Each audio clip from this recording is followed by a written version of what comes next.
इतिहासात काहीच नाव कमावलं नाही. ज्यानं गद्दारीचंच नाव कमावलं या बामणाईनं, इंग्रजाचा साथ देणारे ब्राह्मण, या देशात अराजकता माजवणारे ब्राह्मण, स्वातंत्र्य सैन्यामध्ये स्वातंत्र्य लढ्यामध्ये यायचं कवडीचंही योगदान नाही. काही वर्ष RSSच्या बिल्डिंगवर भारताचा तिरंगा फडकला नाही. काही देशाविषयी प्रेम नाही.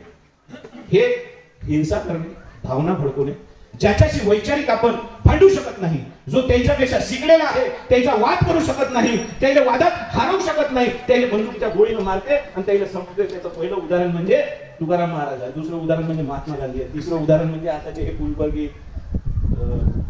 पानसरे, जे पुरोगामित्व सांगतील, जे खरा इतिहास सांगतील, जे तुमचे डोळे उघडण्याचा प्रयत्न करतील, जे व्याख्यान करतील. इथला समाज सुधारला पाहिजे आणि खऱ्या गोष्टी त्याला माहीत झाल्या पाहिजे. खरं जर पाहिलं तर 20-25 पानाचं पुस्तक आहे शिवाजी कोण होता पानसरेचं, बरोबर. तेवढं जरी वाचलं ना तरी शिवाजी महाराज कोण होता समज. तेही वाचायची आपली तयारी नाही. व्हॉट्सअपवर भयंकर विश्वास.